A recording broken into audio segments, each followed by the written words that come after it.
welcome to No Movies in Hell. I'm Chris Geiger. I'm with Boss Scott, and today we are reviewing Venom 3, Let There Be Carnage. No, that's the second one. The Final Dance? The Final Something? We watched this a while ago. Yes, very true. The Last Dance. Yes. That sounds right. Tom Hardy. Love Tom Hardy. Yeah, I was really surprised with this film that there was no Michelle Williams to close it out. So I guess spoiler alert. Yeah, fair. Do we have to do spoiler alerts? Like, it's been out for months. If anyone's going to watch it, they've already watched it. Though they'll probably see it in Disney Plus in the next couple weeks. Maybe. Let's go to the slides. So we're a little bit different on this one compared to like the last couple, because we've done like almost spot on the last couple. Yeah, but this one you gave this Reader's Choice as a 3, so you would recommend this film? I would recommend the Venom series. A, because I like Tom Hardy, so that's number one. But B, because I feel like it maintains a very linear storyline that is easy for me to follow. Okay. Given the distance in between each episode or each segment. So, like, it doesn't include, like, 28 different multiverses or 5 other side people that I have no idea who they are from Marvel, but I should know they are. And, it doesn't have that. So, I feel like you could recommend the Venom series as kind of a one-off, and people could just kind of accept it for what it is and not need to do a lot of backstory research to have a good experience.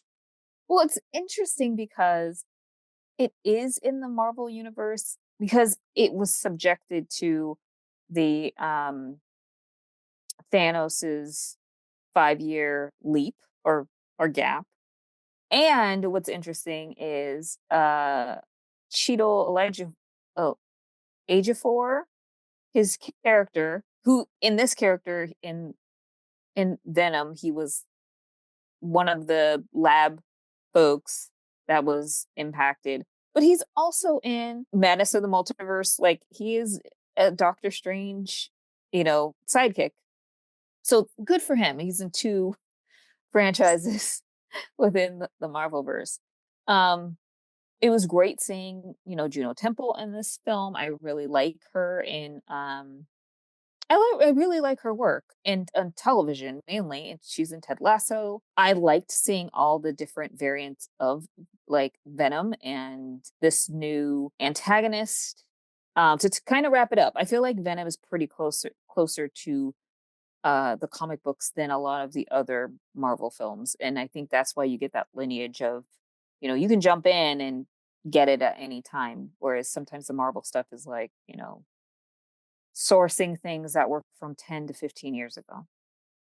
Right. Or you also have to know the TV series that's happening over here, and then this character. Yeah. Although I like Woody Harrelson, and he's part of this, like, that's storyline. And he was Carnage in the second film. Yes. And he does a great job at whatever he does. He does. Who would have thought when we first met him as Woody? Although he was great as Woody in Cheers. Like, he truly was. But who would have thought that he would have this, like, diverse and long a career, as that jumping off point. So props to Woody Harrelson, man. What's funny is I've never watched a full episode of Cheers. I've only peripherally seen it. Like, it's always been on in the background of somewhere I've been, but I've never like sat and watched that. Yeah, I know. So I'm aware of him in that, I'm aware of Cheers, but I've never like watched. Wow. And I know, a couple of characters' names, but that's about it. Wow. So Dax and I went to see Cabaret last night. Okay. And I didn't realize that Bebe Neuwirth was in it. Yes. Because they don't advertise her at all in the promotions. And I was like, she's a huge name. Why would you not put her in the promotional materials? And then we were talking about Phoebe Newirth and Cheers, and we had this debate about whether she was actually in Frasier or if like they just talk about her a lot in Frasier, because they do talk about her a lot in Frasier. That's right. And I She said, is in the Frasierverse. she is. Yes, I looked it up. But I said, A, she looks amazing. But B, I was like, my image of her, she's been in a million things. But my image of her is definitely of Lilith Crane. Like, no doubt when I think of Phoebe. And I even saw a lot of the promotional materials when she was leading Chicago. Because I think I lived here then. But yeah, like she was everywhere. But still, my image of her is of Lilith Crane. So iconic. Yeah, that show's great. How did you?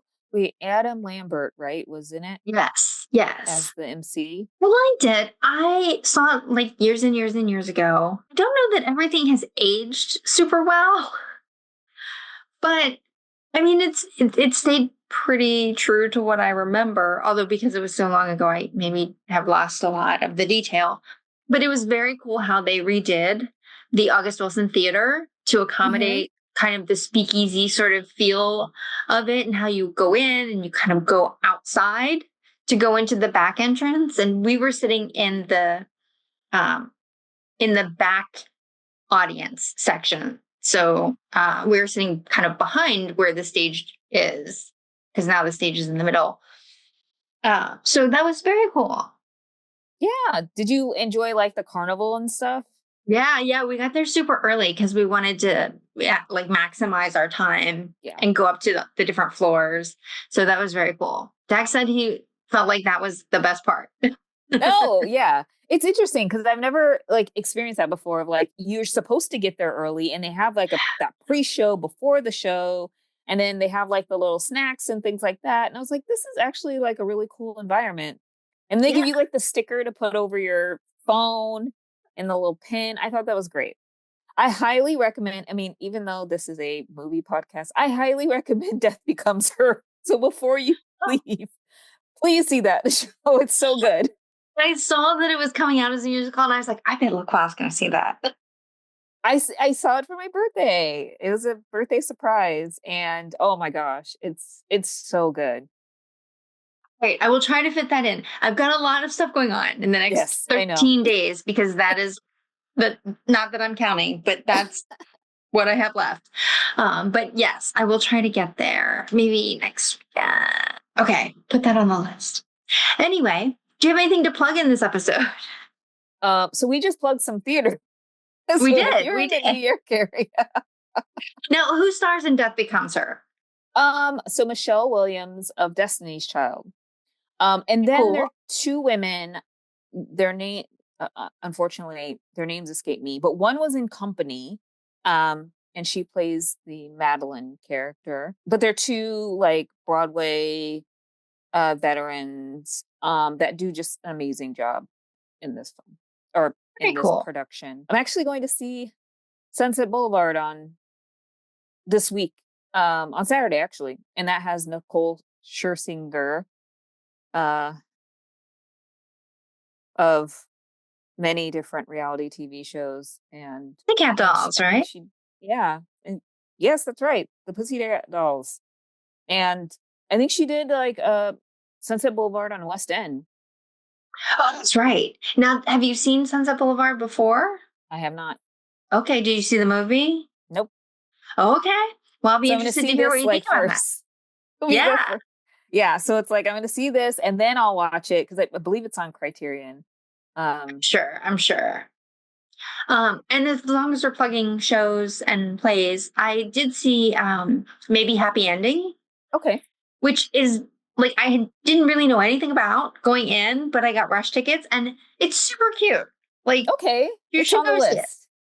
Yeah. Maybe Happy Ending. The guy who's in it, I didn't recognize him at the time, but then I looked him up later. So I was like, he's so familiar. He was the guy in the show, like was out like maybe 10, 15 years ago. The Who Killed Johnny Versace, Johnny Versace murder, like Chris. Yes. So, and I really liked that when it came out. Yes, that was a really good show. Yeah, he's in a lot of stuff. But yeah, I recently saw an advertisement for that, and I was like, oh, we should go see that sometime. Yeah, it's super cute. All right. Well, thanks everyone for watching. Don't forget to like and subscribe, and we'll see you next time.